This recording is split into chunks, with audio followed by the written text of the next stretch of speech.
ॐ श्री गुरुवे नमः।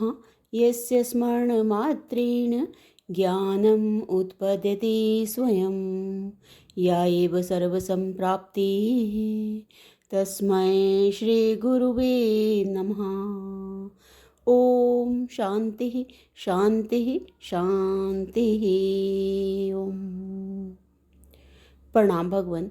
भगवान श्री आदि गुरु शंकराचार्य जी विरचित चरपट पंजरिका, जिसकी भगवान परमान स्वामी योगानंद जी, जिनको आलू वाले बाबा भी कहते हैं, बहुत सुंदर मंत्रों की व्याख्या किया भगवान। मंत्र नंबर 13 की व्याख्या को आगे कंटिन्यू करते हुए, मंत्र नंबर 13 है: भगवत गीता किंचित दीता, गंगा जल लब कणिका पीता, ये ना कारी मुरारे अर्चा, तस्यायम किम कुर्ते चर्चाम। तो अर्थ में स्वामी जी ने बताया कि भाई, जिसने भगवत गीता का थोड़ा सा भी पाठ किया, जिसने थोड़े से भी गंगा जल का पान किया, और जिसने मुरारी प्रभु की पूजा की, क्या यमराज उसकी चर्चा करता है? प्रश्न है तो बता रहे हैं कि नहीं करता, इसलिए गोविंद का भजन कर। तो यहाँ पर गीता के महात्म्य के बारे में स्वामी जी बता रहे हैं। दृष्टांत चला हुआ है।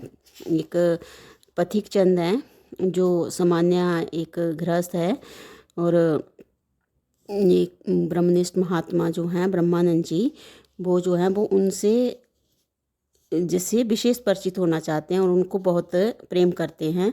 तो वो उनके बारे में पूछते हैं कि भाई, तुम इतने जो ये अंदर से तुम इतने खुश, और इतने तुम्हारे चेहरे पे मस्तक पर जो ये प्रभा विराजमान है, इसका राज क्या है? और उन्होंने बताया कि भाई, जो मैंने तो मजबूरी से, महात्मा बोलते हैं कि मैंने तो मजबूरी से, यानी कि ये विशेषता दुनिया के डर से भागकर और ये रंगीन कपड़े पहनकर मैं एकांत में रहकर शास्त्रों के उपदेश और अपने अनुभव से ब्रह्मनिष्ठ हुआ हूँ, तो भी मेरी चित्तवृत्ति तेरे समान विकार रहित नहीं है। मैं पूछता हूँ, तू क्या जानता है? तो पथिक चंद बोलता है, महाराज, मैं अपने मार्ग में चल रहा हूँ, जहाँ जाना है उसके लक्ष्य से सीधे मार्ग चल रहा हूँ। मार्ग के पदार्थ मुझे बाधा नहीं देते। मैं संत महात्मा नहीं हूँ, शास्त्रों का पठन भी मैंने नहीं किया है। जब मैं छोटा था तब हमारे यहाँ एक संत आया करते थे, उन्होंने मुझे गीता का अध्ययन कराया था और यह भी कह दिया था कि अब मुझे अन्य शास्त्र के पढ़ने की आवश्यकता नहीं है। छोटी सी एक गीता जो तूने अर्थ सहित पढ़ी समझी है, वही बहुत है। तब से मैंने कोई अन्य शास्त्र नहीं देखा। ये पथिक चंद जी बता रहे हैं महात्मा जी को, ना देखने की मेरी इच्छा है। तो आगे बता रहे हैं कि गीता के उपदेश के अनुसार ही मैं अपना बर्ताव करता हूँ। सब गीता में से जो सार मैंने ग्रहण किया है, यह है, मैं सब प्रकार के व्यावहारिक धर्मों के भाव से रहित होकर तन मन और धन से ईश्वर अर्पण हो चुका हूँ। किसी कार्य में भी मैं अपने को कर्ता भोक्ता नहीं मानता। मैं अपनी सत्ता ईश्वर से बाहर नहीं मानता। इसी से मैं विकार रहित हूँ। जब मैं ईश्वर से पृथक नहीं हूँ, तो काम क्रोध लोभ मोह आदि विकार मुझ में किस प्रकार हो? मैं समझता हूँ कि कर्म में मेरा अधिकार है, फल में नहीं है, क्योंकि कर्म के लिए ही मेरा शरीर पैदा हुआ है। इसलिए शरीर से पूर्व प्रारब्ध के प्रवाह के अनुसार शुद्ध बुद्धि से विचार पूर्वक कर्म होते रहते हैं। कर्म के संस्कार और फल के संस्कारों को मैं अपने साथ नहीं जोड़ता। जब मैं ईश्वर से पृथक नहीं हूँ, तो ईश्वर से पृथक कर्म फल की इच्छा मुझे किस प्रकार हो? यह भाव हमेशा बना रहता है। भूल करके भी कर्ता भोक्ता का विशेष अहम भाव मुझ में कभी नहीं आता।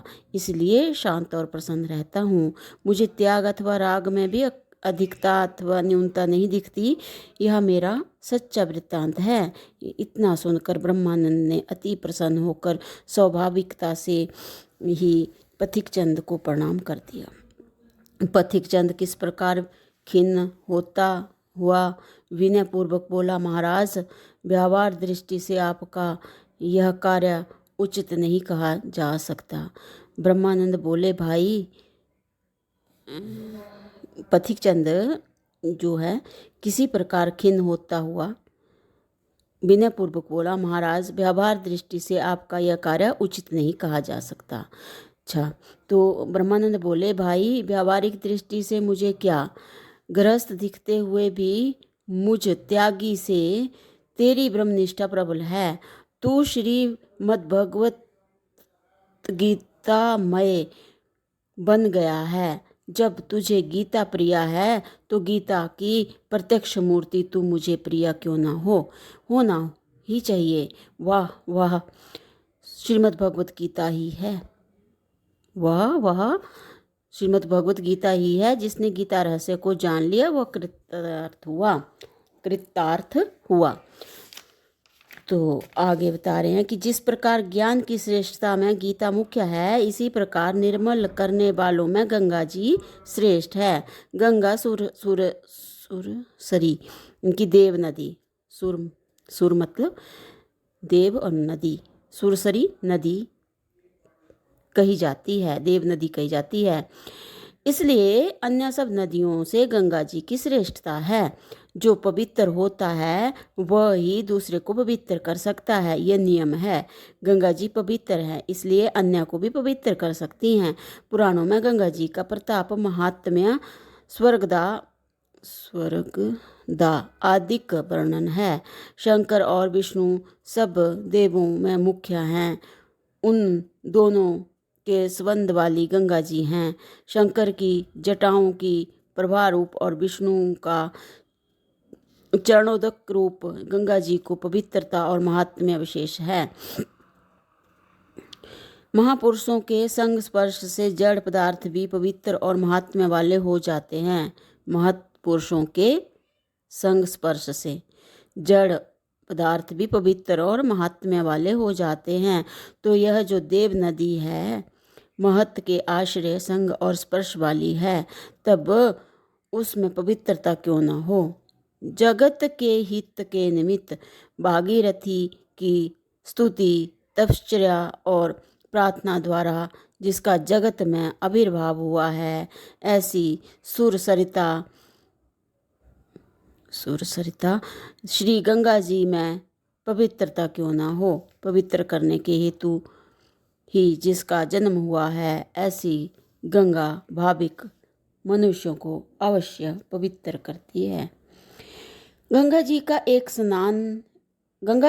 एक समय का स्नान 7 जन्मों के पापों को नाश करने वाला है, ऐसा कथन पुराणों में मिलता है। थोड़े समय के लिए पुराणों के कथन को दूर रख दिया जाए तो भी गंगा जी की पवित्रता निर्विवाद है, क्योंकि स्वधर्म और परधर्म वाले सबको गंगा जी की पवित्रता कबूल करनी पड़ती है। भौतिक दृष्टि से भी गंगा जी का जल हल्का, पवित्र, निर्मल, मीठा और रोगनाशक सिद्ध हुआ है। जिस स्थान में से गंगा जी का प्रवाह चालू होता है वह हिमालय में ऊंचे स्थान पर आया हुआ मानसरोवर है। हिमालय में से अन्य भी कई नदियों का प्रवाह चालू हुआ है, परंतु वे स्थान गंगा जी के आद्य स्थान के समान निर्मल और पवित्र नहीं है। गंगा जी का प्रवाह बर्फ के पिघलते हुए जल से है। वह बर्फ भी ऐसे स्थान पर है जहाँ किसी प्रकार के पशु पक्षी, जीव जंतु अथवा वनस्पति नहीं है, मिट्टी भी नहीं है। निर्मल पाषाण में से प्रवाह आता है, उसमें किसी का मेल नहीं होता। वहाँ की वायु भी शुद्ध, पवित्र और अशुद्ध संस्कारों के परमाणुओं से रहित है। इसलिए गंगा जल विशेष शुद्ध है। गंगोत्री के शुद्ध जल को बोतल में भरकर रखने से वर्षों तक उसमें जीव नहीं पड़ते, यह विशेषता है।